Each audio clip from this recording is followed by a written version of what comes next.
Amém.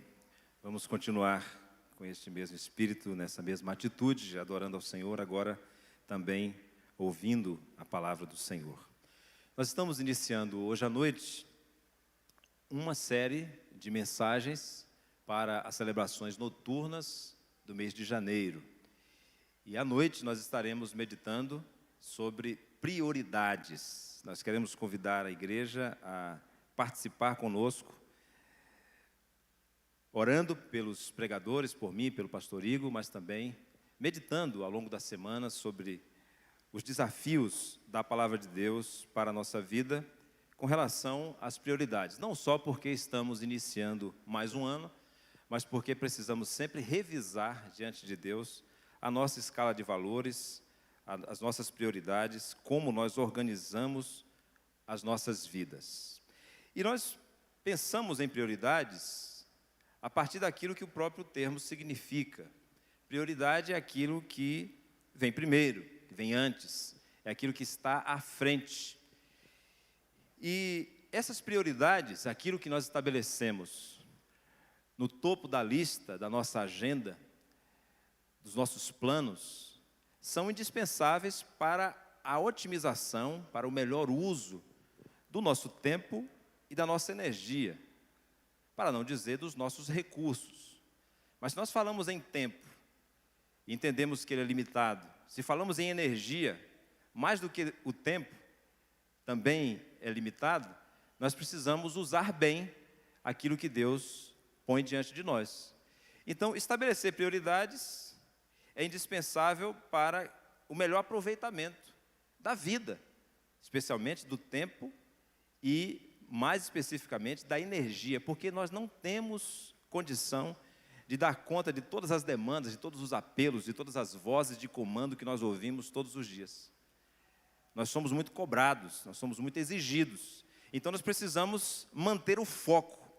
E para isso, precisamos ordenar a vida, organizar o viver. Agora, além dessa ideia mais hierarquizada, daquilo que vem antes, daquilo que vem primeiro, o pastor Carlos Macorde me ajudou a olhar para prioridades de uma outra forma, de uma forma mais integrativa e não tanto hierarquizada. E eu me explico. Ele diz assim: nós devemos ter o relacionamento com Deus como foco e deixar que Deus cuide da circunferência que está em torno desse centro. Ou seja, existem dois aspectos na sua vida: o centro e a circunferência. Você se organiza para manter o foco no centro e entrega a circunferência, ou seja, as oportunidades, os recursos que Deus põe em sua mão, a cargo do próprio Deus, que provê, que abre portas, que orienta o caminho. Então, essa forma de encarar a vida não é tão limitada quanto essa visão hierarquizada. Porque pensem comigo, vamos pensar no culto, por exemplo. O culto é prioridade. Então, toda quinta-feira, 19h30, eu estarei aqui porque é culto ao Senhor e eu vou estudar a palavra de Deus. Tudo bem, então isso vem antes, isso está na frente de outros compromissos. Mas se você não estiver no culto com o centro da sua vida voltado para a adoração, a rotina que você vai estabelecer não vai ter sentido. Ou, além disso, se você colocou como prioridade na agenda do seu dia, mas quando sai do culto público, da reunião da igreja, não pratica, não dedica atenção àquilo que você aprendeu quando estava reunido com a igreja, aquela prioridade não surtiu efeito, não foi eficaz na sua vida. É muito mais importante que o culto seja o resultado de uma vida centrada na adoração a Deus. Porque você tem como centro o relacionamento com Deus, você não quer jamais perder a oportunidade de expressar essa adoração em culto. Então, a prioridade na agenda, a lista de tarefas, vem como consequência de um compromisso de ter Deus no centro. É sobre isso que nós queremos falar nesta noite. Sobre o relacionamento com Deus como prioridade. o relacionamento com Deus sendo o centro, e você mantendo o foco no centro, e deixando que Deus cuide da circunferência, e entregando de fato o seu viver ao Senhor, confiando nele, para que Ele diga como você deve agir, quais escolhas você deve tomar, quais são as portas que Ele vai abrir diante de você. Para isso, nós vamos lançar mão do texto de Mateus, capítulo 22, versículos 34 a 40, que é um texto paralelo a Marcos, capítulo 12, versículos 28 a 31, um texto por demais conhecido como o texto que fala do grande mandamento. O grande mandamento, esse é o título desta edição da nossa Bíblia do Centenário, a versão revista e atualizada da Sociedade Bíblica do Brasil. Diz assim a palavra de Deus: entretanto, os fariseus, sabendo que ele fizera calar os saduceus, reuniram-se em conselho. E um deles, intérprete da lei, experimentando-o, lhe perguntou: mestre, qual é o grande mandamento da lei?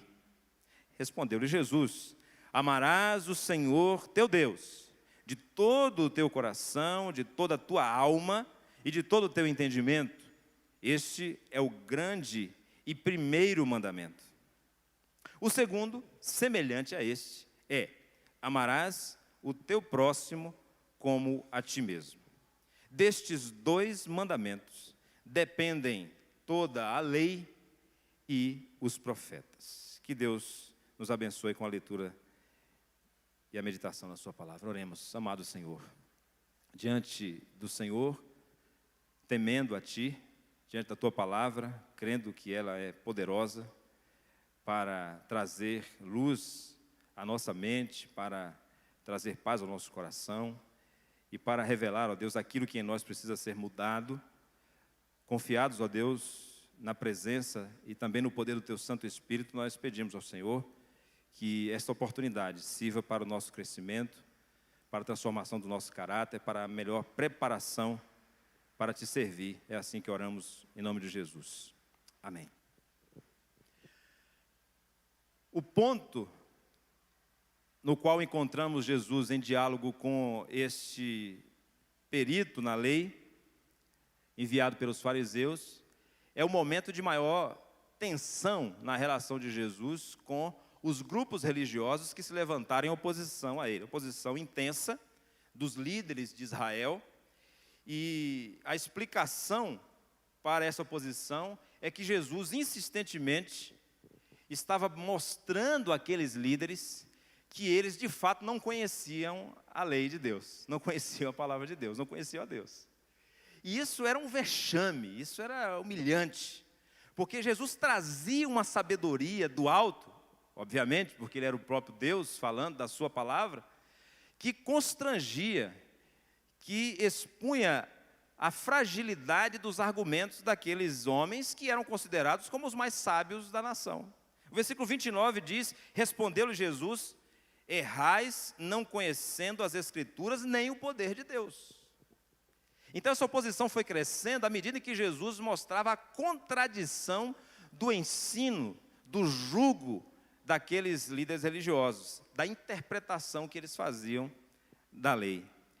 Outro motivo era a própria mensagem de Jesus, dirigida a todos indistintamente, uma mensagem de salvação que não estava restrita à nação de Israel, mas era para todos, inclusive aqueles que eram excluídos por esses líderes. O versículo 10 do capítulo 22 diz, dentro do contexto da parábola das bodas, de uma celebração de casamento, versículo 10 diz: e saindo aqueles servos pelas estradas, reuniram todos os que encontraram, maus e bons, e a sala do banquete ficou repleta de convidados. Essa visão de que todos eram alcançados pela graça de Deus, pela mensagem de salvação, deixava os fariseus especialmente irados, porque eles não suportavam a ideia de que alguém que não conhecesse a lei, tal como eles a interpretavam, tivesse a dignidade de estar na mesa do Senhor, no reino de Deus. Isso era um escândalo para eles. O versículo 33, por exemplo, diz: ouvindo isto, as multidões se maravilharam da sua doutrina. Ou seja, quando as pessoas ouviam Jesus dizendo que o reino de Deus era para todos, eles se maravilhavam. E então acorriam a ele, o seguiam e estavam em busca da sua presença, onde quer que eles se encontrassem. Essa oposição, meus irmãos, foi crescendo em várias áreas. Uma delas na questão política. Esse capítulo mostra, por exemplo, a questão do tributo. Os fariseus associados com os herodianos, que era um partido ligado ao rei Herodes, fez um teste com Jesus sobre a relação entre o reino de Deus e o governo humano, terreno, político, dentro do Império Romano. Jesus, a resposta nós sabemos, disse: dai a César o que é de César e a Deus o que é de Deus. Ele colocou muito bem a separação entre o que nós chamamos de igreja e Estado, a relação entre religião e política. E isso calou aquele grupo. Mas outra frente foi aberta, dessa vez os saduceus, que era um grupo religioso que comandava os sacerdotes e o culto no templo, era mais filosófico. E eles não aceitavam, por exemplo, a ressurreição. Então eles questionaram Jesus sobre a relação entre esta vida terrena e a vida vindoura. Jesus respondeu, nós também lembramos dessa resposta. Versículo 30 diz: porque na ressurreição nem se casam nem se dão em casamento, são, porém, como os anjos do céu. Jesus afirmou a ressurreição, mas disse que a vida celeste será uma vida diferente da vida terrena. Essa foi uma outra questão. Agora, os fariseus, que não desistiram, mudaram a estratégia e providenciaram um representante. A palavra usada para esse homem aqui no versículo 34, versículo 35. E um deles, intérprete da lei, era um perito. Sabe aquele advogado, que não é só advogado? Ele é perito na lei, em determinado código da lei. Ele não só conhece a lei seca, ou seja, a letra da lei, mas toda a interpretação, a jurisprudência em torno daquele código específico. Ele é um perito, por exemplo, nos códigos do direito do trabalho.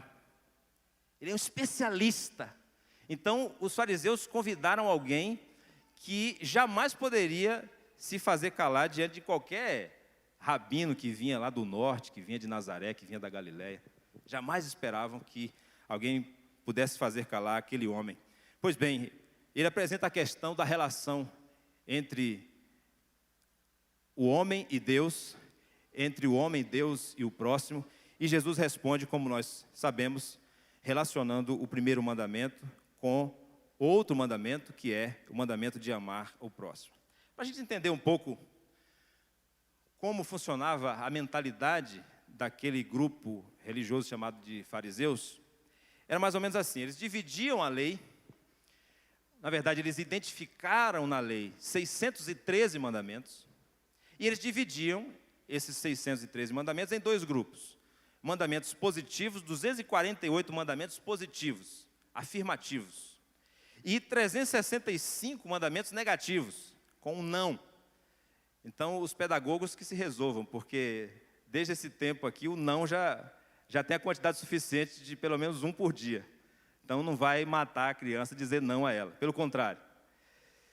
Eles dividiam assim: mandamentos positivos, mandamentos negativos, 613 mandamentos, mas entre esses peritos na lei, esses intérpretes da lei, havia um jogo que eles faziam entre o que eles consideravam mandamentos pesados e mandamentos leves.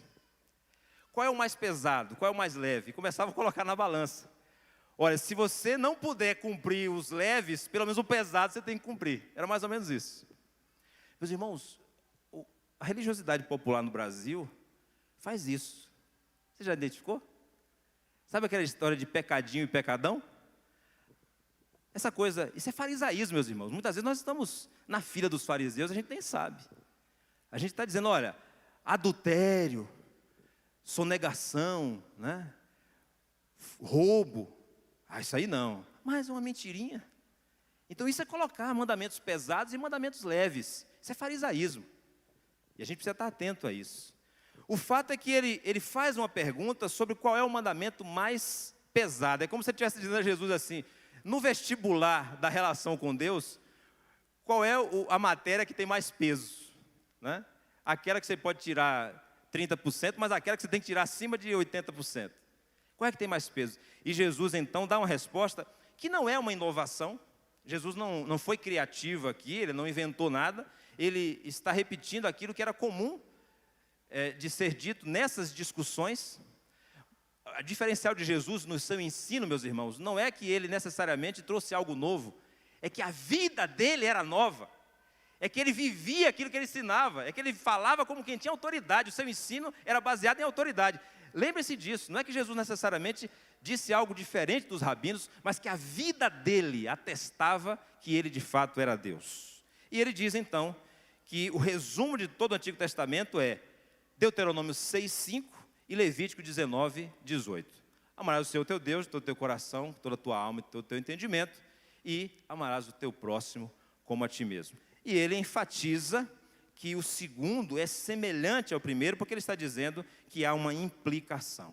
Mas eu quero chamar a atenção aqui, porque nós estamos falando do centro da vida, e esse texto é muito valioso para nós nessa reflexão, quando ele diz que nós devemos amar a Deus com todo o nosso coração. Recentemente nós falamos aqui sobre o significado do coração na Bíblia, que significa o centro do ser. E a ideia aqui não é que existe uma área que é o coração, outra que é a alma, outra que é a mente, o intelecto, as emoções. A ideia não é essa. Um hebreu não pensa assim. A mentalidade bíblica não caminha dessa forma. A ideia é que esses conceitos estão sobrepostos, como que para enfatizar que o amor a Deus deve ser integral, deve ser intenso. A ideia é essa, sobrepor um conceito ao outro, repetir, inclusive, às vezes, palavras que têm o mesmo significado, para enfatizar que o que importa na relação com Deus é uma devoção total, é uma entrega de todo o ser. É que Deus seja, de fato, o centro da nossa vida. É sobre isso que nós estamos falando nessa noite, sobre prioridades, e sobre aquela que deve ser, sem dúvida, a prioridade máxima da nossa vida. Nós precisamos compreender bem isso, compreender o significado do nosso relacionamento com Deus e como nós podemos organizar a nossa vida em função deste significado para que renovemos, nesse início de ano, nessa entrada de ano, o nosso compromisso com Deus para vivermos integralmente dedicados a Ele. Priorizar o relacionamento com Deus significa fazer do amor a Deus o centro da nossa vida. Eu vou repetir de uma forma diferente. Priorize o relacionamento com Deus, fazendo do amor a Deus o centro do seu viver. É isso que a palavra de Deus me diz. Petrônio, priorize o relacionamento com Deus, fazendo do amor a Deus o centro do seu viver. E como é que nós priorizamos o relacionamento com Deus? Priorizamos o relacionamento com Deus quando nós o amamos acima de tudo. Quando Deus está acima de qualquer pessoa, de qualquer bem, de qualquer projeto. Nós sabemos que amor não significa sentimento. Isso é uma visão rasa, superficial, muito limitada. Amor, na verdade, é compromisso, amor é ação. E o significado de amor aqui no contexto do Evangelho de Mateus é, segundo os estudiosos, uma referência aos superiores, ao senhor, por exemplo, de um escravo, a um monarca ou a um general diante dos seus súditos ou dos seus subordinados. Significa a ideia de uma obrigação, um respeito, uma veneração. Amar aqui significa servir com fidelidade. Vejam comigo Mateus capítulo 6, versículo 24, porque nós podemos, comparando esses dois textos, entender o significado de amor aqui. Mateus 6, 24 diz: ninguém pode servir a dois senhores, porque ou há de aborrecer-se de um e amar o outro. Percebem, irmãos? Uma pausa aqui. Servir e amar. Ou há de aborrecer-se de um e amar o outro, ou se devotará a um e desprezará o outro. Amar é devotar-se, não amar é desprezar. não podeis servir a Deus e às riquezas. No contexto do capítulo 6, uma referência ao apego às riquezas, à avareza, como um vício que deve ser evitado.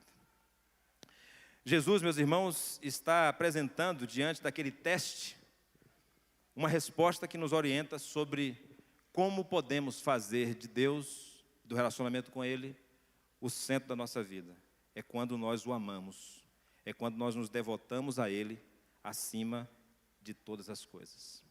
O texto paralelo de Marcos, capítulo 12, versículo 32, como nós citamos, apresenta algumas nuances diferentes, mas o contexto de Marcos nos ajuda a entender que aquele escriba talvez pudesse realmente estar interessado numa sabedoria que ele não havia alcançado com seus estudos.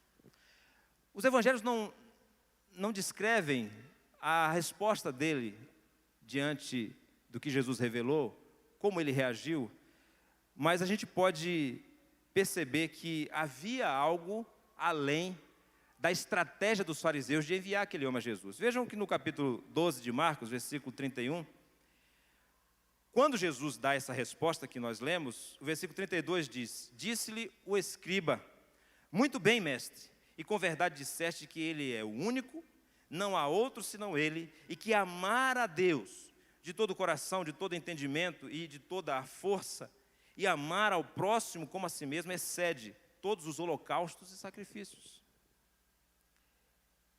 Ele revela aqui que havia compreendido, na linha do que Jesus revelou, que nós podemos, por exemplo, prestar um culto a Deus sem amar a Deus. Os holocaustos e sacrifícios poderiam ser apresentados a Deus sem, de fato, expressarem amor a Deus. E Jesus, versículo 34, vendo isso, vendo que ele havia respondido sabiamente, declarou-lhe: não estás longe do reino de Deus. E já ninguém mais ousava interrogá-lo. Não estás longe do reino de Deus. Não sabemos se aquele homem se aproximou do reino de Deus, mas o que podemos perceber é que ele demonstrou certo interesse de saber de fato o significado daquele mandamento. O amor de Deus deve ser central em nossa vida. O amor a Deus deve ser o foco e a motivação do nosso agir. Nós devemos, meus irmãos, rever a dedicação do nosso tempo e da nossa energia. Como estamos ocupando a nossa agenda.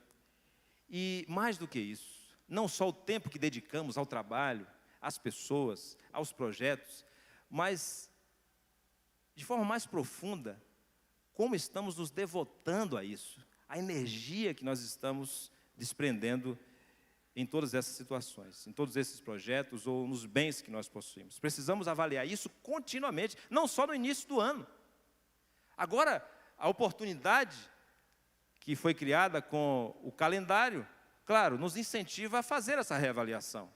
Mas nós devemos fazer isso diariamente. Eu não consigo esquecer a imagem criada por C.S. Lewis para falar sobre a importância do momento devocional, quando ele diz que logo pela manhã, antes de abrirmos os olhos, é como se feras estivessem correndo até nós, vindo ao nosso encontro, para disputar o nosso primeiro pensamento, antes de abrirmos os nossos olhos. E elas estivessem ofegantes, correndo em busca da nossa atenção. E muitas vezes a nossa primeira atenção é para a mensagem que está no aplicativo de mensagem ou na rede social. A nossa primeira atenção é para o boleto, que vence naquele dia. E eu não estou dizendo que você não deve pagar o boleto, porque você deve dar testemunho.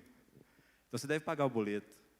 Mas isso deveria ser pensado antes, né? Não no dia. Mas se você está preocupado no dia, e essa foi uma forma de você lembrar que você depende do Senhor, porque você não tem um recurso para fechar o dia, quite, ore a Deus. Mas não deixe que aquilo roube a sua energia, a sua atenção, porque isso pode lhe desviar da providência de Deus para o que você é capaz de fazer. Nós precisamos amar a Deus acima de tudo, mas isso não significa que nós devemos deixar de fazer tudo. que nós devemos abrir mão de tudo.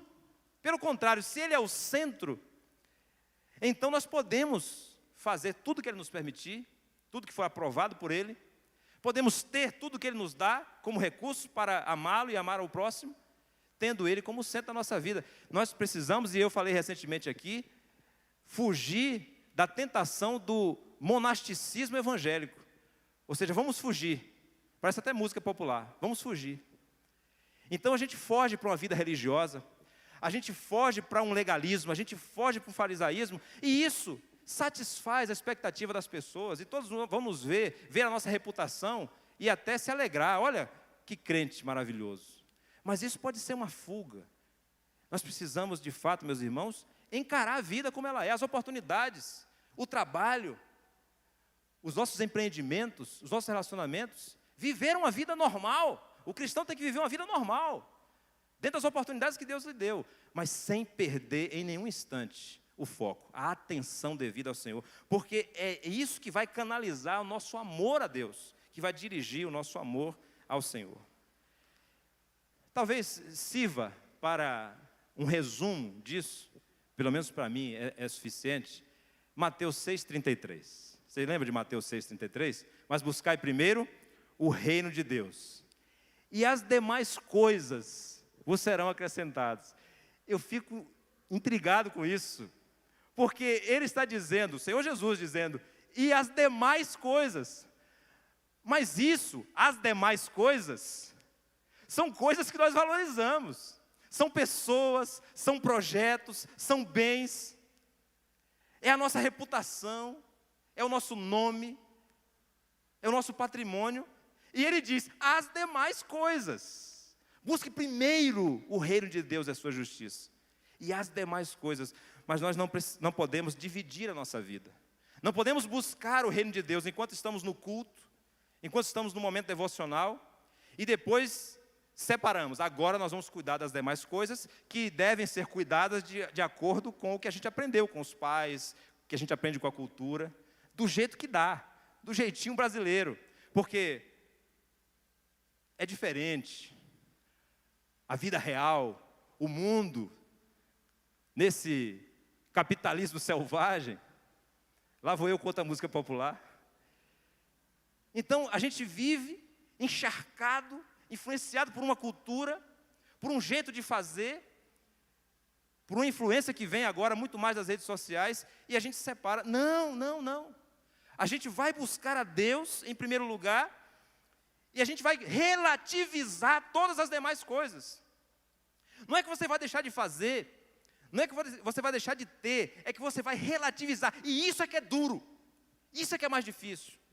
É você viver o seu emprego, não é abrir mão dele é fácil.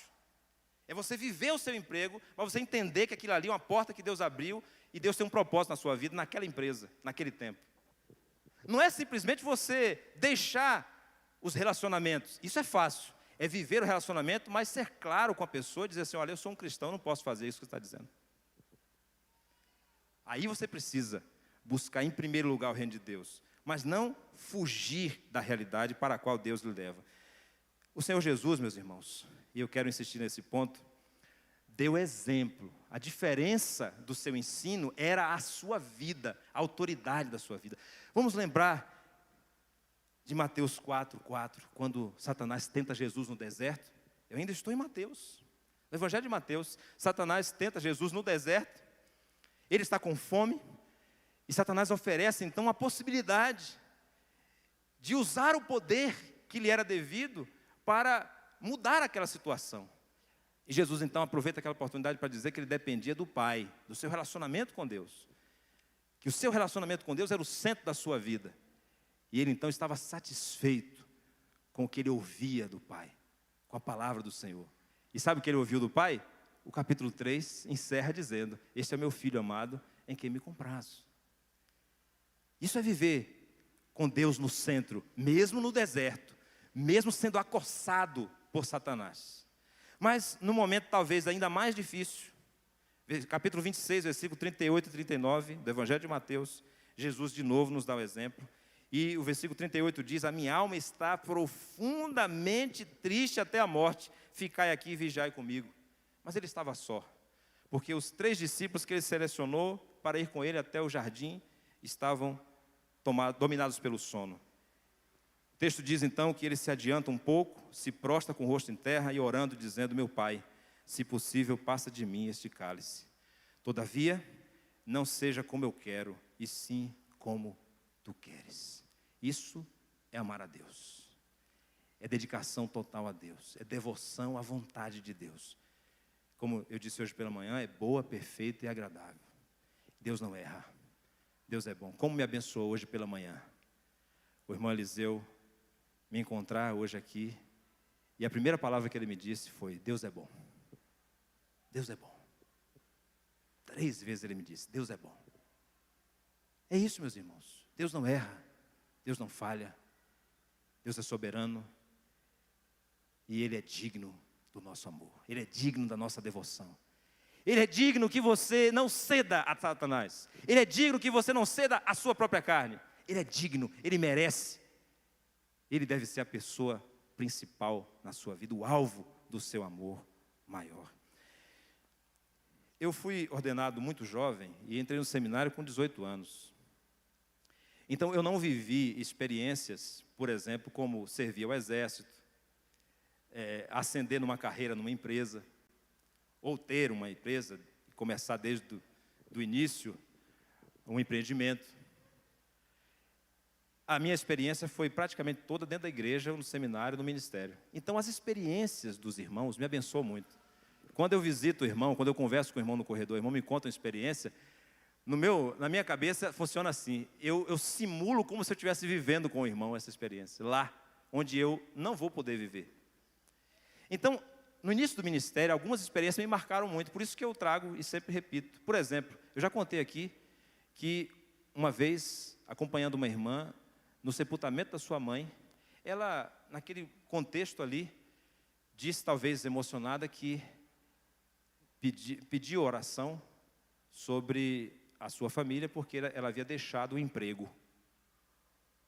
O esposo trabalhava, ela também, corrigindo, trabalhava fora. Perdão.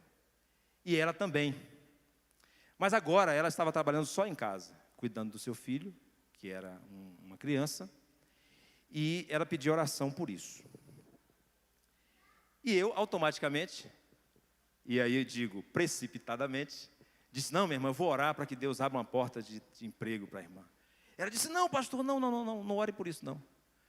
Porque o meu emprego estava tirando a paz do meu lar, estava afetando o meu relacionamento com meu esposo, com meu filho.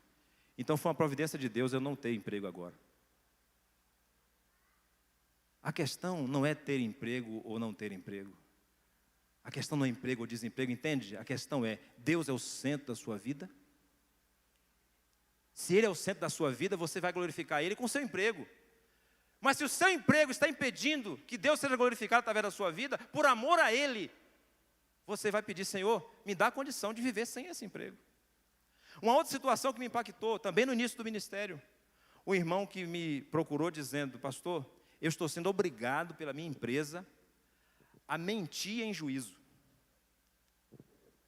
a dar falso testemunho, a mentir, inclusive contra colegas meus da empresa, porque o colega que cumpre hoje a mesma função que eu exercia, hoje eu estou num cargo superior a ele, ele acionou a empresa na justiça, e eu agora sou o preposto da empresa, eu tenho que representar a empresa, e eu tenho que mentir diante do júri, diante do juiz, no processo, contra aquele funcionário. O que é que diz para esse irmão? E eu buscava essa sabedoria. Essa sabedoria está na palavra de Deus, nas palavras de Jesus. A resposta é: ame a Deus. Ame a Deus. Nesse momento em que você é obrigado a mentir, por amor a Deus, você vai dizer: Senhor, eu não posso mentir. Mas eu também não posso viver sem um emprego, eu tenho que sustentar minha família. Entra com providência e confia no Senhor. E Ele vai providenciar uma forma de você sustentar a sua família sem mentir. Porque Ele é Deus, é o Deus da verdade. E Ele não vai mandar você dizer a verdade sem lhe dar condição para dizer a verdade. Ele vai prover, creia. Essas experiências mostram, meus irmãos, como nós devemos e como é possível ter Deus no centro e priorizar o relacionamento com Deus. É isso que significa Jesus disse que quando nós vivemos assim, amando a Deus sobre todas as coisas, acima de tudo, a implicação disso, imediatamente, é que nós vamos amar o nosso próximo. E aqui nós não precisamos vasculhar as centenas, talvez, de bases bíblicas que mostram essa relação. Porque nós não podemos dizer que amamos a Deus, como o apóstolo João disse, a quem não vemos, porque Deus é invisível, embora real, se nós não amamos o irmão que tem carências reais, que tem necessidades que são reais. Como nós vemos, por exemplo, em 1 de João 3, 17 e 18. Quando o conceito de amor é apresentado como ação, a ação de cuidar das necessidades daquele que está diante de nós. 1 de João 3, 17 e 18 diz que nós não podemos ver alguém sem recursos deste mundo, carente, e nós, tendo recebido de Deus o suficiente para ajudá-lo, e simplesmente fechar-lhe o coração. Olha só, coração de novo. Se o coração está devotado a Deus, como é que ele pode estar fechado para o irmão? Então, nós sabemos que Deus é o centro da nossa vida e que nós priorizamos a Deus quando o nosso coração se mantém aberto para o nosso irmão. Jesus, então, meus irmãos, associou o amor a Deus ao amor ao próximo. E aqui há só um destaque que eu preciso fazer, porque a forma como o versículo é repetido, às vezes não dá devida atenção a algo muito importante. Amarás o teu próximo como a ti mesmo. E como nós estamos falando de prioridade, às vezes as pessoas são levadas a estabelecer a seguinte ordem: eu amo a Deus, depois eu amo a mim, e depois eu amo ao próximo. Mas há um grande equívoco aqui. Porque Jesus não está dizendo que nós devemos amar primeiro a nós mesmos para depois amarmos o próximo. Ele está dizendo que devemos amar a Deus e amar ao próximo. Agora, a comparação do amor ao próximo é com o mesmo amor que eu tenho a mim mesmo. Assim como eu cuido de mim, eu devo cuidar do meu próximo. Mas não é que eu devo cuidar de mim primeiro. Porque se fosse assim, meus irmãos, só sobrariam as migalhas, as esmolas, só sobraria o resto.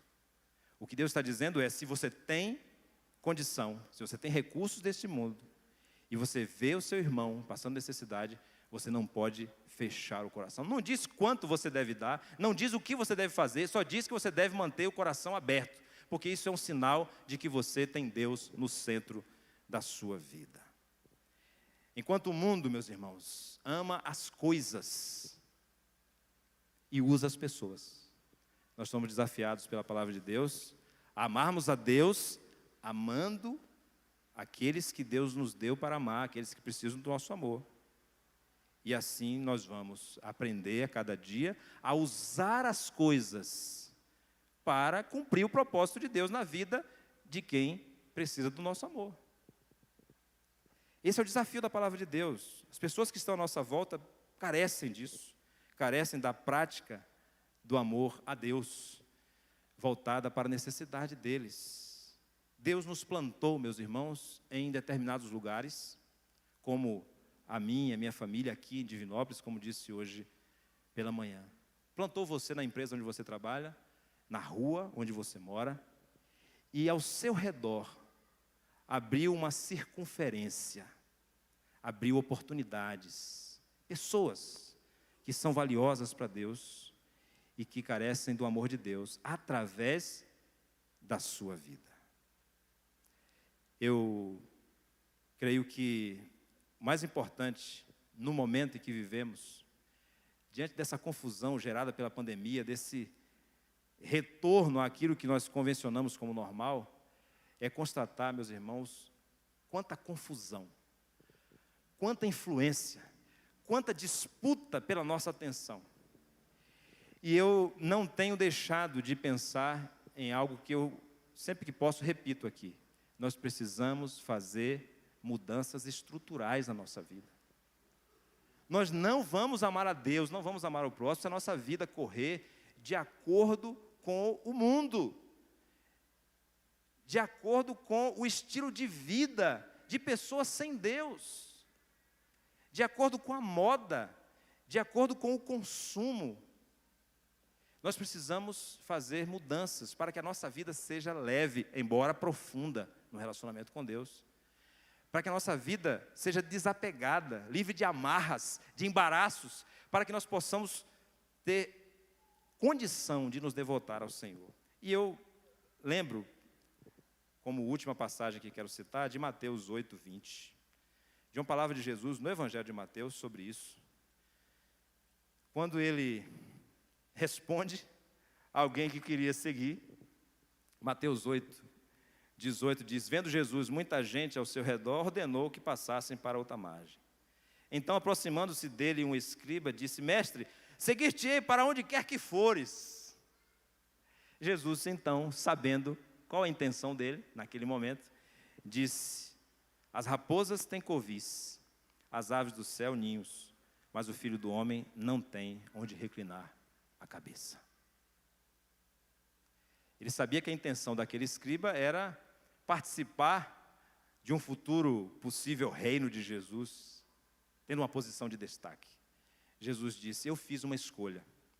Eu reduzi o meu estilo de vida para que ele fosse leve, para que eu tivesse tempo para me dedicar a Deus e às pessoas. Eu fiz uma reestruturação na minha vida, fiz mudanças estruturais. Eu reorganizei a minha vida de acordo com a prioridade. E a minha prioridade é o meu relacionamento com o Pai e as necessidades das pessoas. Então eu não tenho nem onde reclinar a cabeça. Por favor, não saia daqui vendendo seu patrimônio, né? Não saia daqui lançando fora os investimentos que vocês fizeram. Nós dissemos isso no início da reflexão. Não importa o que você tem ou não tem, não importa o que você faz ou não faz, Deus está no centro. É a oportunidade dada por Deus, então faça para a glória de Deus. Mas o que eu estou querendo dizer é, em alguma medida, nós precisamos imitar a radicalidade de Jesus, que diz: o Filho do Homem não tem onde reclinar a cabeça. Meus irmãos, eu não creio que Jesus é um poeta. Eu não creio que Jesus foi alguém que veio para dizer palavras bonitas, para serem repetidas. Isso aqui é vida, ele viveu isso aqui. Ele é o Deus majestoso, dono de toda a glória, que abriu mão de toda a sua majestade e nasceu numa manjedoura. Ele de fato não tinha onde reclinar a cabeça. Não estou dizendo que você não deve ter uma casa própria, uma casa no sítio, uma casa na barragem, uma casa na praia. Não estou dizendo isso. Eu estou dizendo relativize tudo isso. Se não serve para amar a Deus e amar ao próximo, não serve para você. Se o seu emprego, a sua casa, a sua rede de influência não está conectado com o centro da sua vida, que deve ser o relacionamento com Deus, não serve para você. O que nós entendemos é que se não priorizarmos o relacionamento com Deus, nós já estaremos sob domínio de outro senhor. Amar é servir. Amor aqui é servidão. Se Deus não for o Senhor, nós já estaremos dominados por outro senhor. E esse senhor é o sistema mundano controlado por Satanás. Pode ser o dinheiro, pode ser a fama, sei lá o quê. Mas não será o Senhor, se Ele não for o centro. Por quê? Porque Ele não divide a sua glória com ninguém. Ele é o Deus único. Em Deuteronômio e em Marcos, em Mateus não é citado, mas em Deuteronômio e em Marcos Jesus cita exatamente o que está em Deuteronômio. Ouve, ó Israel, o Senhor nosso Deus é o único Senhor. Só há um Deus vivo e verdadeiro. E se Ele que é único não for digno de toda a sua devoção, então você já estará sendo escravizado pelo dinheiro, pela fama, pelos seus prazeres, ou qualquer que seja a outra escravidão sobre a sua vida. O centro da nossa vida deve ser ocupado pelo amor a Deus. E Ele cuidará das oportunidades. Ele cuidará das circunstâncias. Eu nunca imaginei, meus irmãos, que um dia estaria em Divinópolis. Eu nunca imaginei que um dia a circunferência da nossa família chegaria a Divinópolis.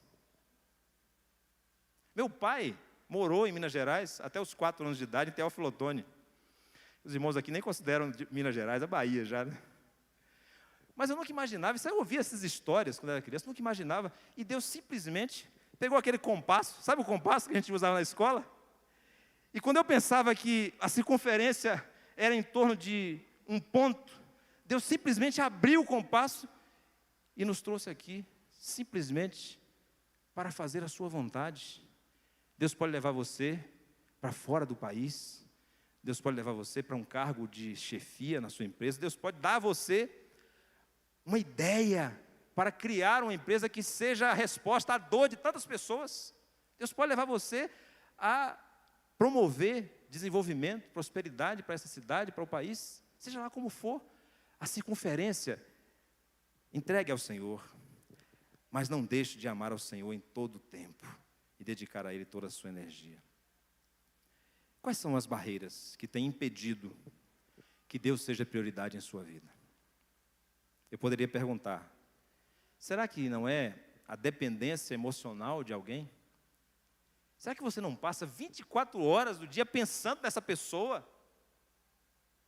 No que ela disse, no que ela fez, no que ela não fez, no pecado que ela cometeu, na promessa que ela fez? Será que não é a dependência emocional de alguém? Deus tem libertação para você, libertação emocional, para você não ficar tão preso a alguém, porque isso é uma escravidão. Deus é a única pessoa que merece toda a sua devoção. Será que não é a avareza, sendo mais específico, o pecado da avareza, o apego aos bens materiais? Será que não é isso que tem lhe impedido de ter Deus no centro da sua vida? Será que não é a busca por reconhecimento ou ascensão social? Todos nós, em alguma medida, somos tentados em todas essas áreas. Só você e Deus sabem. Só Deus e eu sabemos que nós somos tentados em todas essas áreas. Mas Deus provê, meus irmãos, capacitação para que nós possamos viver em liberdade. E a nossa liberdade será alcançada quando, de fato, nós amarmos a Deus sobre todas as coisas e ao próximo como nós mesmos. Quando o relacionamento de amor com Deus seja o centro da nossa vida. Que Ele nos abençoe.